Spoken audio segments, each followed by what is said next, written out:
Ladies and gentlemen, boys and girls, welcome to episode number 15 of the SimRacing Expo podcast. And I am joined by a man with over 150,000 YouTube subscribers, 27,000 Twitch followers, 50,000 Instagram followers of all those thirst traps, 25,000 X followers, multiple-time karting champion, and a GT World Challenge podium winner in Jeddah for the 6 hours. It's James Baldwin. How you doing, mate? Yes, I'm good. I'm doing well, mate. How are you? Thanks for having me, by the way.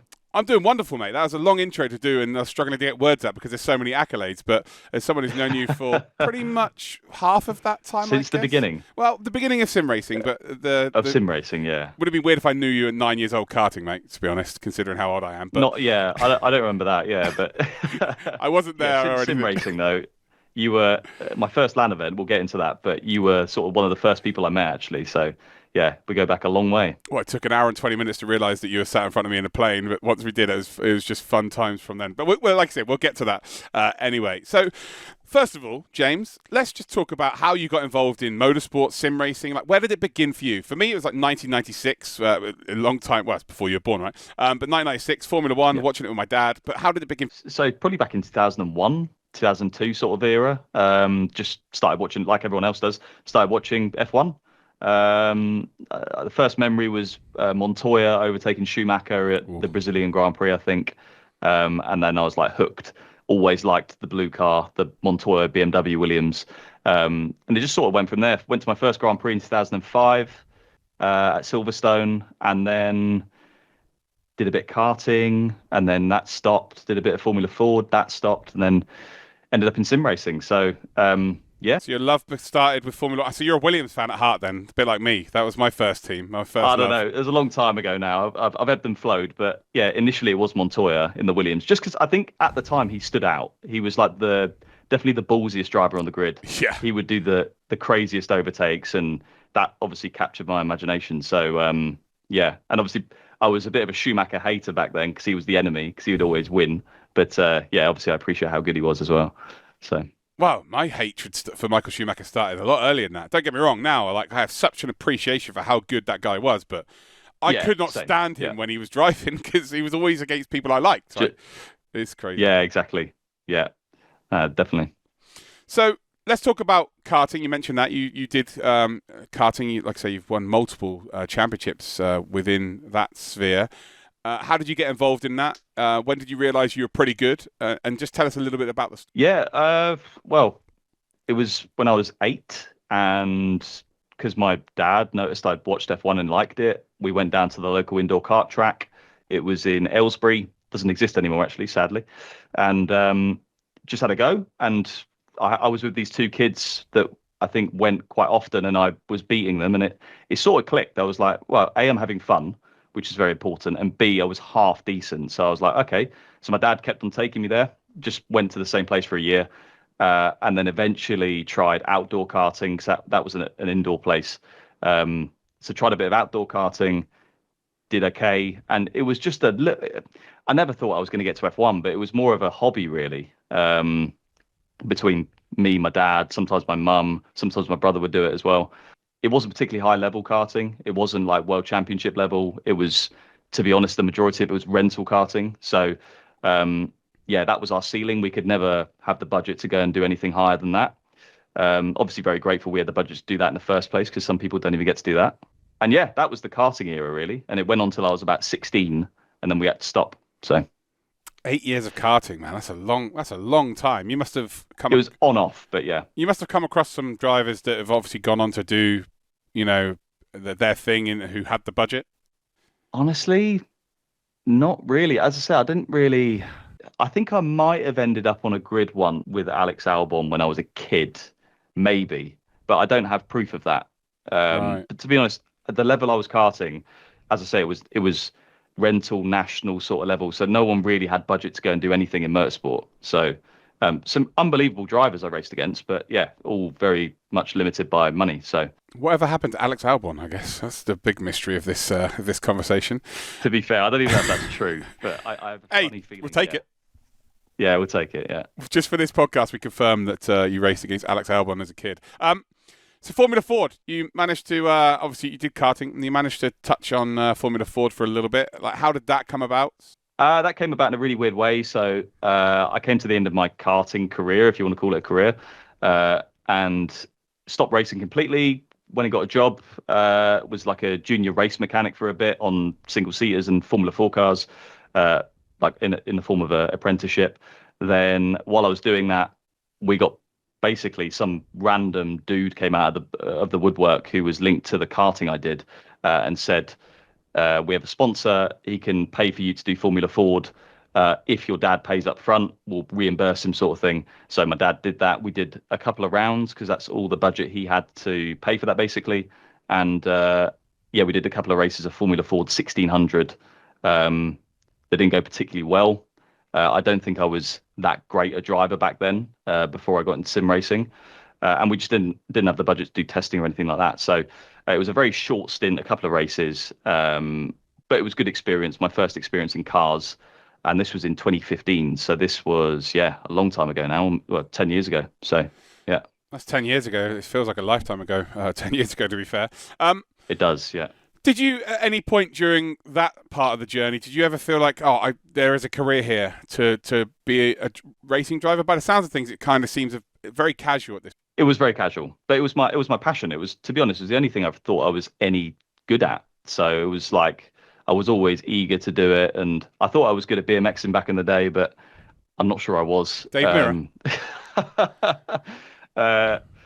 Yeah, so it was a bit of a passion project with me, my dad. It was mainly me and my dad, really. And yeah, but when I got to sort of 16, 17, we both accepted, like, right, it's expensive. I've got to go and find a job, and find my way in the world. And there wasn't really time for it. So I sort of stopped. So became a junior race mechanic, hated it, moved away from that into engineering. So I ended up being a machinist, making airplane parts and stuff, like shafts and gears. And did that for 2 or 3 years, and that's when I started sim racing in the evenings, purely as a hobby, which then led on to the next stuff. So, yeah, sim racing. This is where we first met. I guess didn't meet for the first couple of years. I commentated on you in so many different championships. We have to talk about the Go4 Cups, man. My God, they were fun days. Actually, I guess we competed against each other first, if you think about it. On the Sunday Probably, Go4 finals, well, I was in the finals, I guess, once. In the early days, yeah. Yeah, twice out of every three, I would make the final. Like 50 euros up for grabs? Yeah, well, 100, I think it's 125 in total, 100. right? Yeah, something like that. And so for people who don't know what this is, the ESL had a contract with Project Cars, where for 2 years they ran like an eSports event every Sunday, and anyone could sign up for it, and it was like a knockout. So you'd have 12 cars in a race. One person would be assigned a host via the website, and then so you'd host the race, and then the top 6 would go through to the next stage. Top 6 would go through to the next stage too. You got a final of 12, and yeah, it would normally be some weeks I wouldn't make it. I wasn't quite the elite level, but I would make it pretty much most weeks, and it'd be against you, Johan, the VP boys. We'll go through some names. Magic Michael was in there. Remember Mangator from Team Redline? Was it? Oh my God, Storm.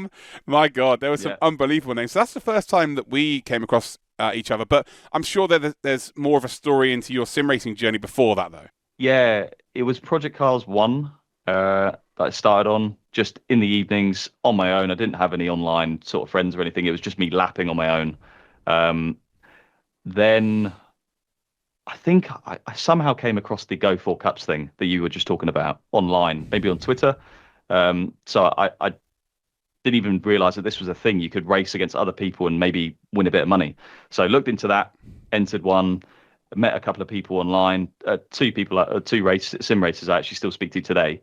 You might remember him actually, Brembo. Oh yes, I still Yeah. he still comes to my streams every now and again. To be fair, I remember him very well. Yeah. And obviously, Eamon Murphy. So they were sort of the two guys I initially met in sim racing, and it was just nice to have sort of online mates that did the same thing, and we were sort of practicing together, and it was a good laugh. I didn't think anything serious would come from it. Obviously, it wasn't even in my head. But yeah, just a lot of fun after work. I would put a lot of time into it as well. I'd do an 8-hour shift at work, come home, and put literally 6 hours an evening into it, and just go to bed super late, get up for work, do it again. I remember at the time just really enjoying just lapping, which to be honest, can't always be said now because I've done so much of it and it's been a job, and that sometimes takes the fun out of it. But back then, I remember being relentless in just like trying to find lap time, and yeah, just really enjoyed it. Yeah, I think there's like back then, if you put a lot of time into it, you would get mega results against everyone else because you'd be able to improve significantly more than everyone else. But now everybody's doing it, so the enjoyment it's really sweaty now, isn't it? Yeah, the enjoyment disappears because you have to do it first and foremost. There's no added bonus because you just know everyone else is doing it. So I guess it becomes a little bit more stressful. So yeah, we had the Go4 Cups, and you started winning those, and with Project Cars, it was the eSports team was that for a long time, and then finally they were like, well, actually, we're going to have the SMSR Championship, which was in Gamescom. This is my first ever live event, actually. I don't think you were part of that one, to be fair. No, I wasn't around then. Yeah. And we announced Project Cars 2 during that event. So that's where Kamil Pavlovsky became a world champion, actually, with BAM eSports back in the day. BAM eSports. Yeah. He's been in so many different teams, right? And VP came second, and they became like a big name within Project Cars eSports. And you must have watched that, right? And thought, well, how do I get involved in this? And how did you get involved? Yeah. How did I get involved? Again, it was an ESL competition. It was a rallycross one, and first time I met you actually was on this competition. I saw it, I entered it, I saw there was a big event at the end of it. You could win, I think the prize pool was like 20,000 euros. And that was like, what? You can actually earn that level of money from SimRacing. In Vienna. Game City, in Austria, Vienna, yeah.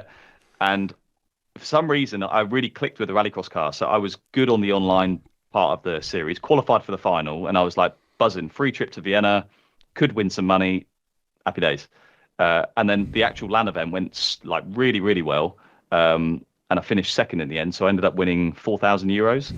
But I was convinced the entire thing was a scam. Like I was like, there's no way I'm getting that money. Until like a few weeks later and it landed in my bank account. And I was like, oh my God. Like the amount of time it would take me to earn that at work was just like, I couldn't believe I'd done that sim racing. So I went harder into it. I was like doing more digging, looking at other games as well, Race Room at the time. I did a lot of Race Room, and just finding, are there teams? So I ended up joining Veloce eSports at the time. That was sort of the first big team I joined, where I was getting sort of a salary and stuff, or not even a salary, just a little bit of money. And yeah, it sort of went from there really, but it all started on Project Cars 2. So. And that's a competition that I commentated on. So let's list off some names who were in this competition, right? So Frede Rasmussen was in that competition, believe it or not. How crazy is that to say now? He was, wasn't he? Yeah. Yeah, he was. He was in there. Johnny Tomala. Because he was racing for VP back then, right? I'm pretty sure. Rasmussen. Yeah, or was he already Red Bull then? Nah, he was already G2 at the time. Or it might have been Fernando Alonso's team back then. No, that was before that. That was well before Fernando Alonso. For Fart Racing, that was well before then. I was in Indianapolis announcing that team, and I couldn't believe they called it FART Racing. That just cracks me up still to this day now. It was Fernando Alonso Racing Team. That's crazy, right? It's a PR nightmare. No, I think he might have been with G2 then, because he was there. Jonny Tormler was there, definitely. There was Isaac Price. Was he in the Rallycross one, or was he in the next one? He was. No, he definitely was, yeah. Isaac Price was definitely in it. Michael Schmidl. Yeah. Matthew Thornton. Matthew Thornton, yeah. Watching him walk home from the first night. My God. Oh, I had no idea how he turned up. It was way less serious back then, though. Yeah, like, for sure.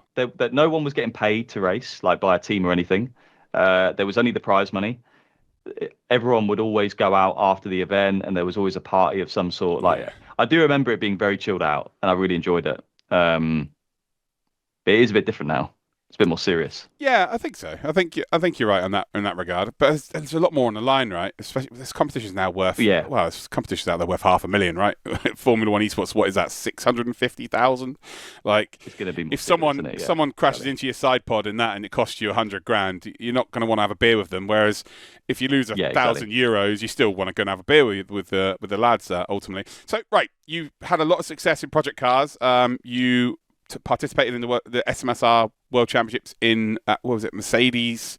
Is it Mercedes World? It was Mercedes World, yeah. In where is that? Just outside London, right? Brooklyn. Yeah, Brooklands. Yeah, that's right. Yeah. So you took part in that. Did you guys? That was good. You guys won that, right? Oh, no, VP won. You came second. Yeah, me and Storm raced for Veloce back then. We should have won, but we didn't quite deliver in the first bit of the tournament from memory. My team won the online bit, which is crazy, by the way. ACR yeah, Racing, we won the online bit. That's madness to me to this day. And yeah, that was good. I remember, racing with Storm. I think I won the MVP on that particular series. You did. Yeah. But that was sort of the last Project Cars thing. I think after that, I never really touched it again. So that was like, it peaked there, you know? Yeah, you headed over to ACC, but before that, you participated in the EROC, which is EROC. The eSports Race of Champions, which you won. And you got to race in the real Race of Champions, where you really pulled up some trees by racing against some real drivers and, for the lack of a better term, pissing them off, which was fantastic on the timeline. But yeah, talk us through that experience. Yeah, it was good, man. I wasn't the only one as well. Enzo Benito beat Degrassi when we were out there, and like it's obviously a more common thing in this day and age that sim racers or gamers are very quick. Yeah, it's no secret now, but back then it was more of a big deal. I think there had been, Jan Mardenborough and the GT Academy stuff had already been and gone, so it wasn't completely new, but it was definitely still quite new. EROC, the first sort of time I thought, right, sim racing is going to be potentially a job, because it was such a big deal, getting flown out to Mexico and you're in and around celebrities, basically. I remember bumping into Vettel in the lobby and I was like bricking my pants. So it was a wild experience, staying in a 5-star hotel in the middle of Mexico City, and getting some real track time as well. In it's not like a proper racetrack, but still you're driving some pretty quick cars. So to be honest, it's not really related to EROC, but it's still related to around that time.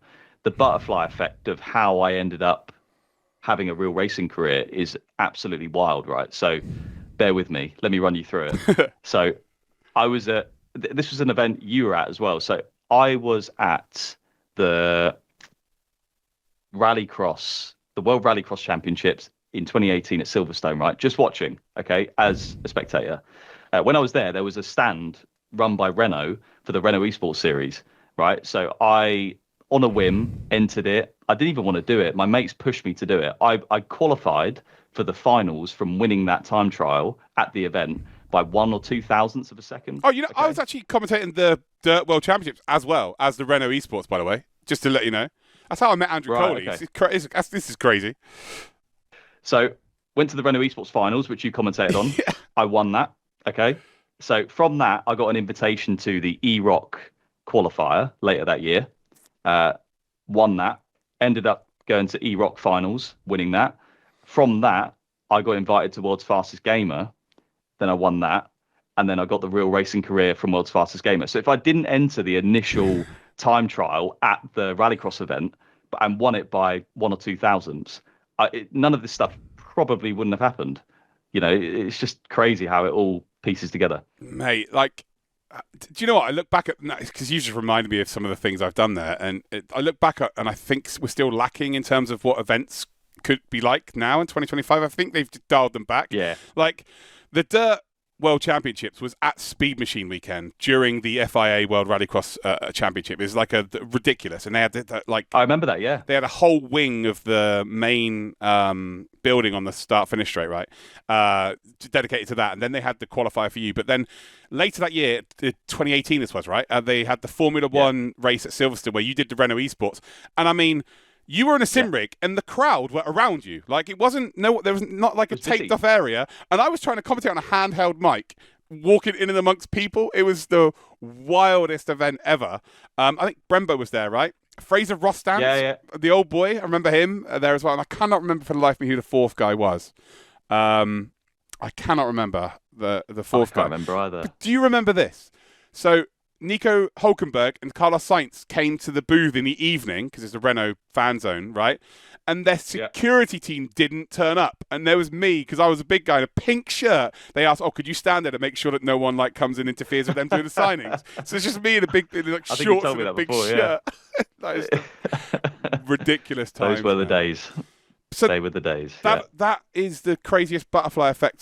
So from one time trial where, thousands of a second in it, no preparation, to then going to world's fastest gamer, and we'll talk about that next, actually, winning, to then getting a $1 million sponsorship deal, which is probably to this day the biggest prize ever in sim race. We had the Formula E Championship in 2016, which was $1 million total, but that $1 million prize, again, it's not money. It pays. It's an app, but that might be prize, the biggest prize ever. So let's talk about world fastest gamer. So you obviously done all of that to get to this point. How did that happen? Where did you have to travel to? What was it like having that experience? Well, firstly, the experience was unbelievable. Like, I will never forget those 2 weeks, flown out to the west side of America, traveling around California, seeing unbelievable sights, staying in unbelievable places, like racing race cars and supercars around flipping unbelievable tracks like Willow Springs and obviously Laguna Seca and all those really cool tracks in the States.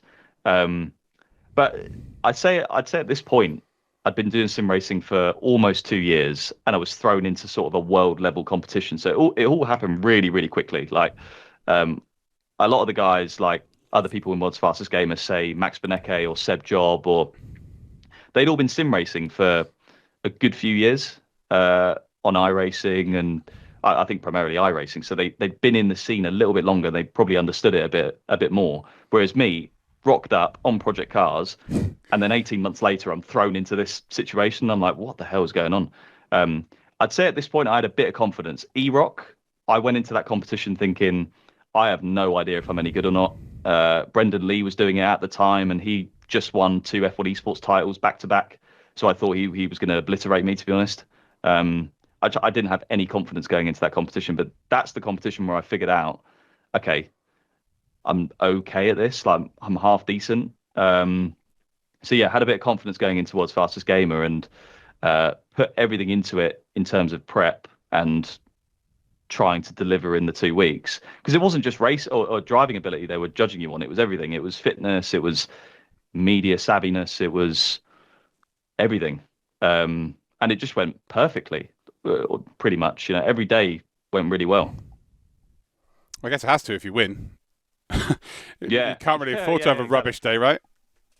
Yeah, I think. I mean, there were some really good drivers in that. So as I said earlier, Max Benecke, Seb Job, Mitchell de Jong. They're still the go-to now. Like, they're still the go-to now. Yeah, exactly, they're the top drivers. Yeah, particularly Seb and Max. Like, they're still very much up there with the best of them today. So, and that was 6 years ago, over 6 years ago. So, they were definitely the two best guys even back then. I think obviously they have an unbelievable. I mean, they're probably a lot better now than they were back then, as am I. But I think at the time I made the difference. Maybe it was my karting experience that helped, being able to go out on track and be quick immediately. That was sort of my biggest strength. I think ultimate pace, we were probably all very similar. But obviously, in real racing, you don't get that much track time. So, yeah, it went well. I won, and got an amazing prize to race GT3s the following year. They say it was $1 million worth. I'm not sure it was worth $1 million, but it was still an unbelievable prize. Yeah, it sounded good for them. Exactly. Yeah. Yeah, more of a marketing prize. But again, you still got yourself a sponsorship to go and race in the British GT for a full season, right? Which is unbelievable. Not easy to come by, and you were in a very good car as well. It's not like you were just thrown into British GT. Like, you had a really good opportunity. It was not just thrown good together. Seat. Yeah, good seat. Jenson button back team. Lots of profile from that, obviously. In a McLaren 720S GT3 that was run by RGN, and they clearly figured out that car because it was a very good McLaren that year. I had a good teammate in Michael O'Brien. We were in silver, so both silver-rated drivers, up against other silver combos and pro-ams. And, we won the first race. We got loads of podiums and stuff and pole positions. I think, looking back, we should have won the overall championship, but we just got really unlucky, and it can happen in racing. So, but yeah, unbelievable experience. And as I say, it all happened so quickly. I'd gone from working in a machine shop and doing this as a hobby on my own, having no idea what I was doing, to racing a real GT3 car in the space of like 2 years, 2.5 years. So like, I just remember it all happening so fast. Whereas now, everything seems so chilled out because like it's not happening that quickly. Yeah, wild. From a time trial, mate. Like quite literally from one time trial. That's again, I didn't know that. I did not know that's how you. I thought you qualified through the online phase of the Renault stuff. Not that that would have made it any less ridiculous, but yeah, the fact that I remember walking around this rallycross event, and my mates were like, "Just have a go. You do a little bit of sim racing, right?" And I was like, "I can't be arsed, lads." And they were like, "Do it." Did you know Brembo at this point already? Had you? Yes. I knew okay. Brembo at that point. Because he'd already qualified, right? I qualified at the rallycross event. I came home and I said, "Mate, you should qualify for this series online." Right. Okay. That's how it all panned out. Yeah, mate, that was such a again, it was such a wild competition. That four rigs facing each other, but then there was so many people watching the races. I don't. You probably don't remember that how many people, but it was packed. No, I do remember. And there was one dude out of the 4 finalists that decided to use VR. Oh yes, that was the guy. No, that was Fraser, right? That was Fraser, the old guy. I say the old guy, and he'll watch this. He was the old guy, yeah. I've commentated on him so many times within my leagues back in the day, right? He's a lovely guy. But they were like, "Are you sure you want to use VR?" And he did practice, and he was definitely slower. And he went, "Yeah, I'm a little bit slower, but I'm going to try it anyway." I'm like, he was having more fun, so yeah. I guess he probably looked at the times and thought, what have I got to lose here, really? Because there was obviously you and Brembo were the two quickest. We're off on a tangent here again, as we normally do when we ever have a conversation. I want to talk about the snobbery of your first season in British GT. Did you have any people look down on you? I spoke to Tim Heineman only a couple of weeks ago at the Sim Expo, actually, and we were talking about his early days where people were like, "Oh, the sim racer coming in. Oh, he's going to be easy work." Did you have any of that? It wasn't as obvious as that. It was more subtle.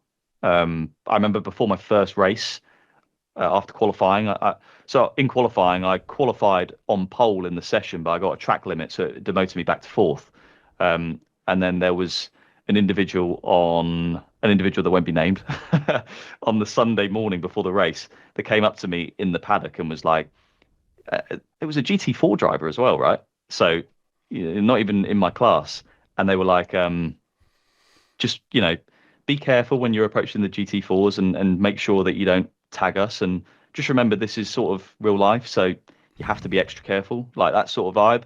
And I was just like, again, I was full of confidence at that time. So I just listened to that message and was like, shut up, don't give me all that stuff. I'm sure every sim racer that's gone to real racing has experienced some form of that snobbery, as you called it. Yeah. But it hasn't been that bad. To be honest, I think a lot of the teams I've raced for have, I've had a laugh about it. It's a bit of a stigma, gamer, you can't press escape or whatever the snobbery is. But a lot of the time it's done for a laugh. It's lighthearted. Very rarely is it serious snobbery. Yeah, he obviously had no idea about your tribal tattoo on your right arm, mate. That's what it was. I didn't have it at the time. Oh, really? Oh, see, that's why you're going even faster now. I swear, the more of that we see on a broadcast, 2/10, mate. The faster you're going. That's how I say it, anyway. At least half a second. Yeah, for sure. I might have to go get a tattoo. No, there's no saving my sim racing. Jesus Christ. So Jenson Button, back team. How much of an input did he have with the team? How much contact did you have with him? Like, how did he take a sim racer getting into his car? Because I don't believe he really explored sim racing until COVID, right? He was involved with a lot of the race stuff, but I don't believe before that he really had much interaction. But he was one of the drivers that genuinely, when COVID happened, he did really buy into it. Yeah, you're right. He got into it in COVID, I'm pretty sure. He was fairly involved with the team. It was obviously named after him, and the whole brand was branded after his Brawn days with the fluorescent yellow and stuff. And he was on a few debriefs after races, just like on Zoom and stuff.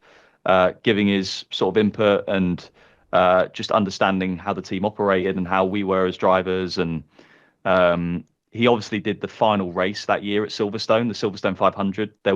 RGN entered a second car with Jenson Button and Chris Buncombe driving the sister car. So I remember, going to the test day, meeting him. His F1 car was there. I got to sit in it, and I was chatting to him. And in all the truck pre-briefs and debriefs, he was in there, and it was really interesting seeing how someone of his level obviously operated. And yeah, it was a great experience to be in and around that. So, and he was fast. I remember going out in the warm up for race day, and it was damp conditions, which, if we remember, Jenson was always unbelievable in those conditions in F1. I was behind him, and we were on slicks, drying track, and it was really interesting seeing how he approached it. Like, you could just tell he knew what he was doing. Whereas in the dry, it's a bit more clear cut what you do, right? So, no, very, very cool experience. You sound surprised, mate, but I hate to break it to you, he's a Formula One world champion. You've got to be pretty good to do that. It was easy to forget. Yeah. When you're like in and around him in the truck, having a laugh with him, and then you go out on track and you're like, hang on a minute, this guy 10 years ago was the nuts. So, yeah. Yeah, you never truly lose it, right? To be honest, it would probably have felt like the racing slowed down compared to what he's used to, right? As well, so yeah, exactly. Yeah. I can't comprehend what those guys' brains go through, to be honest. So I'm just going to shut up.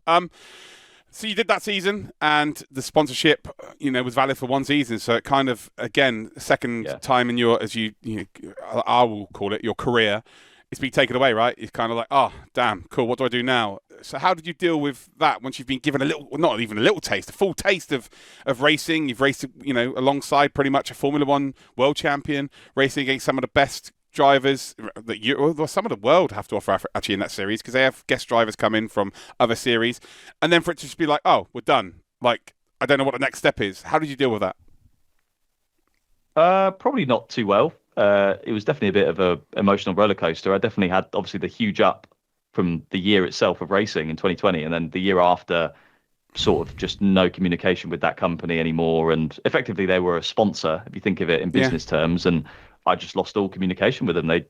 Clearly it was a 1-year program, and that's all there was ever going to be. So it didn't matter if I won every race by 30 seconds. I think it was going to be a 1-year thing, and that was it. So I didn't really expect that until the end, and then once there was silence,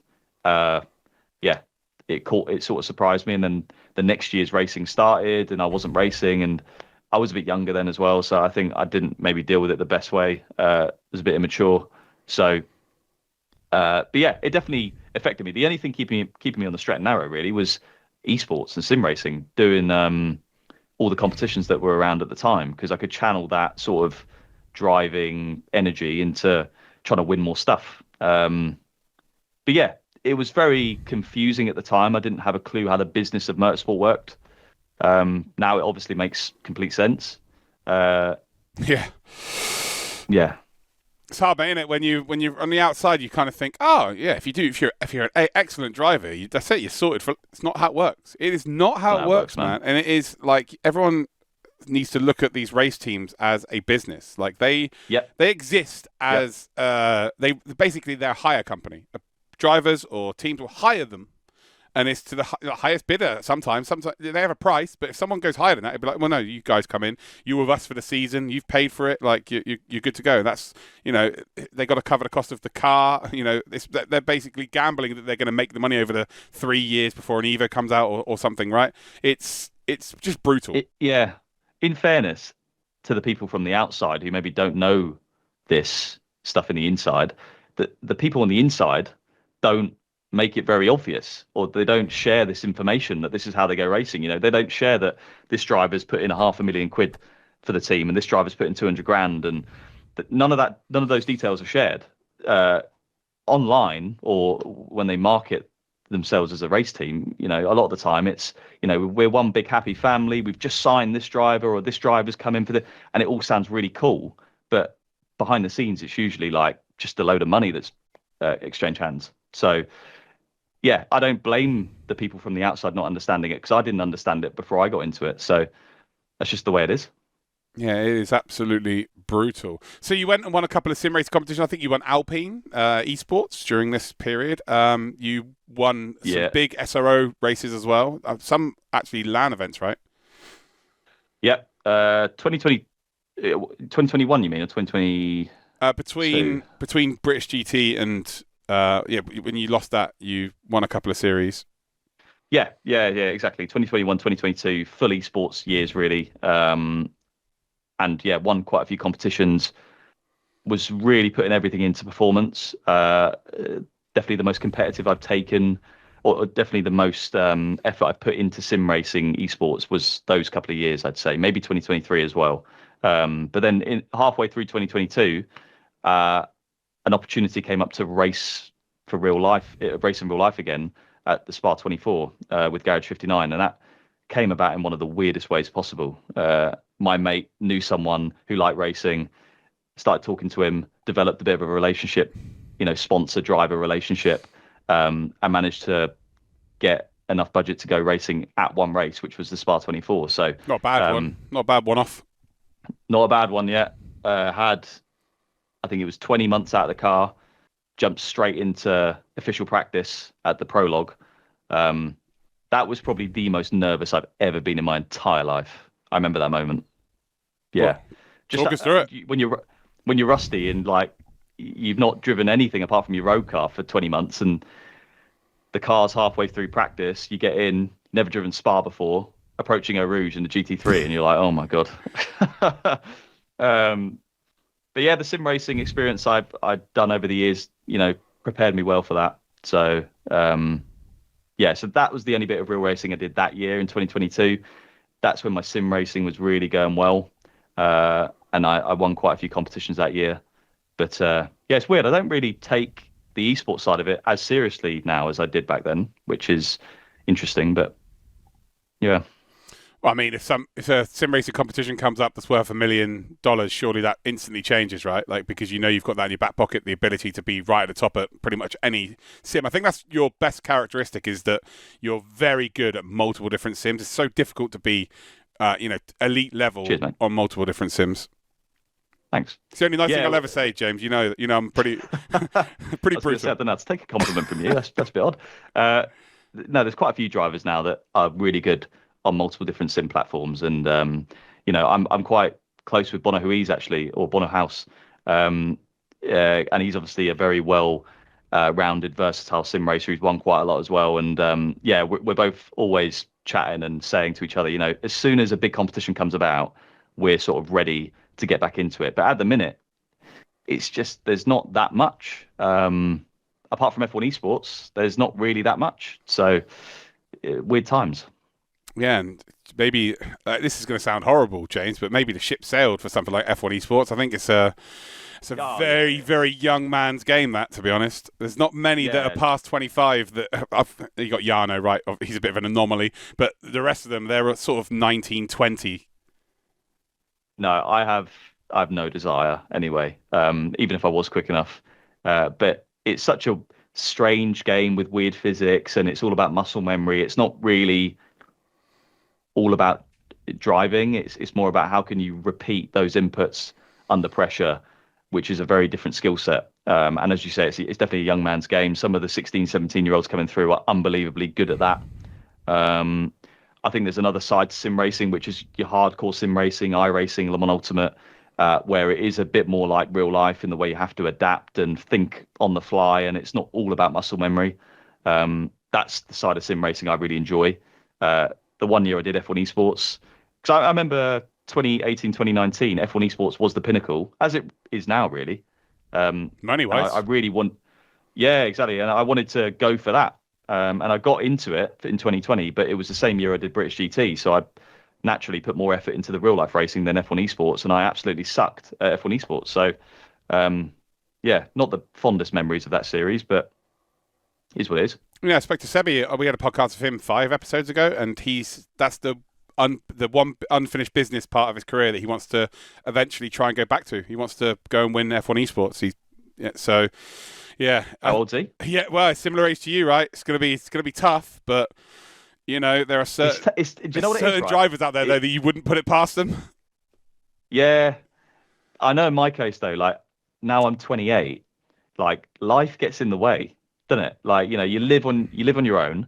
You don't have your mum and dad cooking you dinner anymore. You got to pay the bills. You've got to clean the house. You've got to do the wash. Like that stuff just takes away from the amount of hours you can put into it. Which I think is definitely one of the reasons why it probably wouldn't work for me anymore. No, you're not wrong, mate. That goes for every aspect of like having a career in sim racing. Like it's when you've got a family. Which, to be fair, I've always had kids. My eldest is 18. God, he's 18 next month. My God, Really? Yeah, that's crazy. But yeah, so I already had a life before sim racing, which is when the people who I've commentated on or the people I work around, they just haven't. This has been only their life. So Right. yeah, I know what life can be like without it, whereas a lot of the sim racers don't have any idea. This is the only thing they know. So that's a big difference, I guess. Yeah, no, definitely. I've done a lot of, I'd say, growing up in the last 3 years since moving out, and I don't have the naivety I had back then. And I sort of actually think for sim racing performance, that was a strength, the naivety I had. Um, so that's quite an interesting debate, I suppose. I don't know. Once I go back into a proper series, I suppose I'll find out where my performance is at. At the minute, my focus is sort of on other areas. Yeah, don't know where I was going with that, really. Well, don't worry, we will get to that. Don't worry.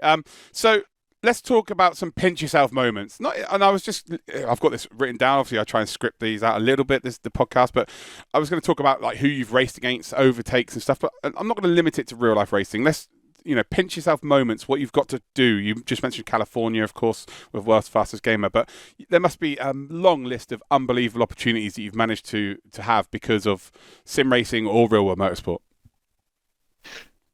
Pinch yourself moments. One, Pablo Montoya naming me as the world's fastest gamer. Given what I said at the beginning of the podcast, it's a full circle moment. Got me into it. Full circle. Yeah, I couldn't believe that was happening. Brands Hatch British GT, like driving round in the first hour, coming on the radio and saying, "What's the gap to Collard behind me?" Rob Collard, who I'd watched racing in BTCC as growing up. Yeah. And the engineer Connor on the radio came across and said, "Gap is 28 seconds to Collard." So in that moment, it just woke me up, and I was like, "All right, I'm in a GT3, leading at Brands Hatch with Rob Collard 28 seconds behind me. What is going on right now?" Like, that was another one.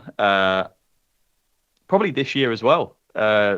Racing in GT World Challenge at the front. Barcelona, literally lap one, Jules Gounon, Maro Engel, all these top GT drivers, and I was fifth going down to turn one. Like, yeah, there's been a few pinch me moments, but I suppose they're the main ones. I think, actually, I got caught up in an interview with Sebastian Vettel at EROC, being hosted by David Croft. That was because that was very early on in my sort of sim racing career. So that was a real, like, I can't believe this is happening right now. And then I watched it back and I was like, what the hell? Yeah, so there's been a few, man. There's been a few, but those would be the main ones. Yeah, it's crazy that, you go from at the start of your sim racing career, and this is the same for most drivers, where you think, oh, it's just a game, maybe I can win a few quid here or there. But in actuality, when you look at it 10 years later, you don't think about the money. Obviously, that will pay the bills, or you buy a house, or that good stuff. But I was interviewed with David Croft. I was at the front of a race with all these big names. Like the things that money can't really buy. Those moments will always be what defines whether you were a success or not. Yeah, no, totally. And I can wholeheartedly say I was never thinking about money in this trade at all. Probably up until about a year and a half ago, when my brain woke up a little bit, and do you know what? Money's actually quite important. So I probably need to think a bit smarter. But up until that point, it was all about performance, winning stuff, winning races, winning championships. And it was like this naivety, which it just locked me in. And it has sort of fell away a little bit in growing up. But yeah, I feel like that sort of driving force got me through a lot of the sim racing grind. I think a lot of people talk about it in esports, like the grind you need to put in is unbelievable, especially nowadays. Lots of hours just hot lapping, setup testing, and it can be quite mind numbing. So it's not for everyone. But well, you've come into my sphere now, haven't you? You started to do a little bit of commentary. Mr. Baldwin. Yeah. It's tough. Obviously, I can get away with it because I've got a face for radio, but you're actually a good-looking lad, so you're behind. That's subjective. It's unbelievable. You've got the voice for it, you've got the face for it. Like, what can I do? How can I compete with that? But no, it's been nice to see you transition to the commentary with David Addison, one of the goats of commentary, right? Like I've had a couple of interactions with him, and he's just one of the nicest people in the world as well. And Andy McEwen as well. How did that come about? And have you enjoyed it? What have you found out about yourself via doing this? Because I know when I first started doing commentary, I found out a hell of a lot about myself. Yeah, sure. Well, let me give you some credit. I think any league commentator is unbelievably good at what they do. Like, to be able to talk without talking about rubbish non-stop and do it whilst you're reading different screens, and you have to be there and see it firsthand to realize how flipping hard that is. I couldn't do it. I think most people couldn't do it. So, yeah, fair play to any league commentator, yourself included. But I mean, that came about because the previous co-coms, Joe Osborne for British GT, got called up to be a team manager in the series, so he left that role. That's not a natural progression at all, by the way. What? How is that? That is crazy. Yeah, Joe Osborne used to be a factory driver. He went into commentary and then he went into team management. But now he's also doing commentary still. So, but there was a gap there to do some commentary, co-commentary, and British GT were on sort of the lookout on who that could be. I think they wanted to freshen it up a bit with someone a bit younger and maybe more in the YouTube space. So I got the call up. Donington. I didn't do any prep work or anything. I thought I'd just be able to rock up and sort of talk. And the first one was qualifying on the Saturday. I met David Addison probably a couple of hours before, and he gave me a brief over like 5 minutes. He was like, right, here's the button box. This is the mute button. This is your microphone. Talk this far away from the mic. Don't talk about this. Here are your points to talk about. Here are the notes. This screen does the lap times. This screen does the penalties, blah, blah, blah. And it was at that moment I was like, oh my God, what have I got myself in for here? Like, I'm very much in the deep end. And I made loads of mistakes in the first couple of rounds. And then towards the end of it, I actually was enjoying it. I was like appreciating commentary more when I was listening to it. I was like, yeah, I started to just really open my eyes to it. And yeah, I'd like to do more of it, to be honest. I'd never be able to be a league commentator, not in a million years. But co-coms, when the league commentator sort of carries you and leans on you for a bit of info or a bit of insight, yeah, I really enjoy it. No, you've done really well, mate. To be completely honest with you, and so when I first started commentary, I would always notice my mistakes, and it would be I'd hear it in my head, and then I'd be like for 10 minutes, like trying to recover from that myself. And then if you watch it back, you don't really notice it. And I know, yeah. And also, I know I've watched you, I've listened to the commentary, right?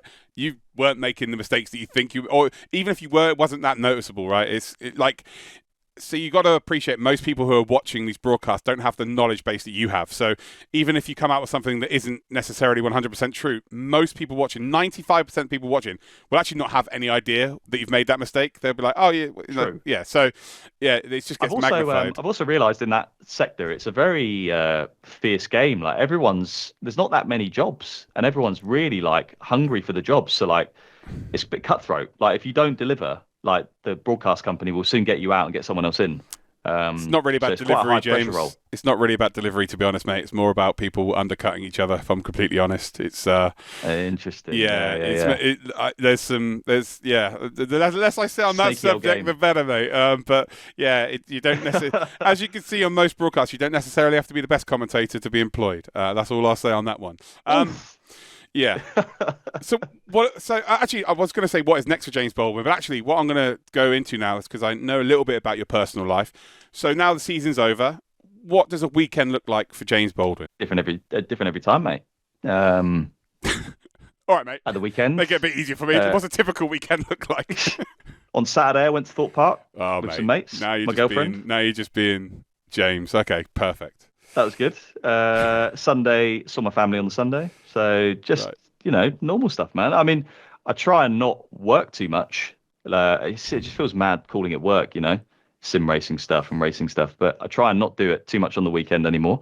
But if there's a race or something, I might do a sim race. Like there's a couple of Le Mans Ultimate endurance races coming up, so I might do those. honestly, I don't have a set routine, to be honest, man. It could be something different every time. I'm trying to get more into golf, Oh, but same. I'm struggling with that. Yeah, It's it's hard. really hard. um, yeah, yeah. Well, you just mentioned your partner, and obviously you mentioned your parents. What's their thoughts of your career, how it's progressed? I assume your dad and your mum were pretty much on board with the sim racing side of things because you were doing motorsport, Yeah. which was pretty easy. But what about your missus? Because yeah, you could talk about it. Very, very supportive, all of them. I've been with my girlfriend, Katie, 12 and a half years. She's ace, by the way. Cheers, I think. No, that's a genuine from me, by the way. She's ace. I'm joking. Yeah, she met you obviously, but yeah, she saw me karting quite early on, like when we started going out 12 and a half years ago. So she's always been very supportive of it. She got the sim racing thing very early on. So did my dad. My mum didn't probably initially, but then she came round to it.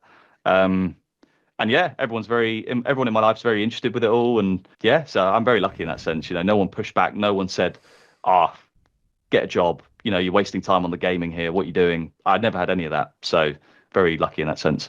I think that's probably one of the biggest reasons as to why you succeeded. Then no real pushback. Didn't have to fight. You could just straight away concentrate on just being quick.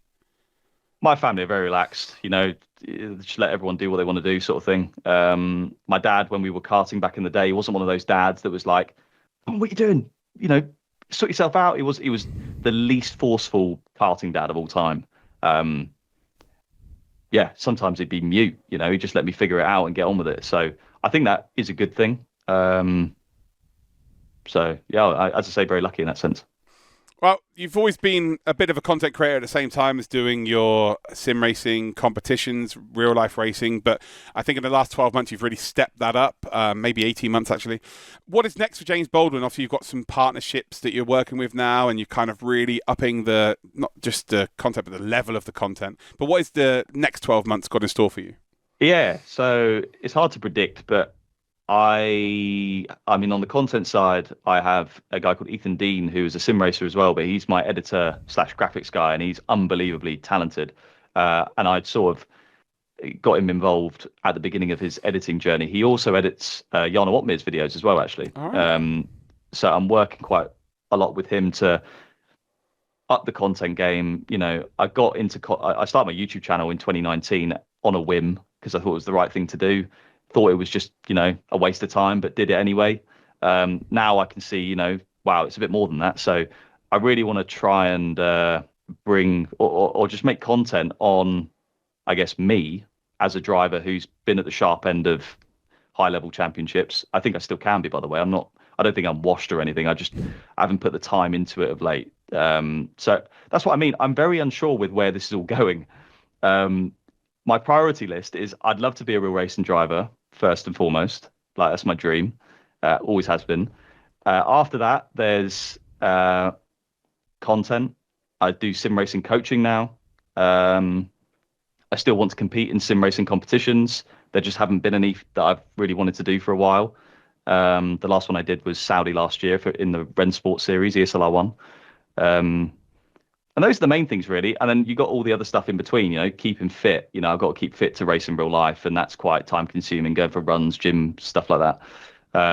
Yeah, content creation in itself is a grind. It's very time consuming. Coming up with the ideas, filming it, getting it perfect. But so, yeah, I know what I'm doing right now.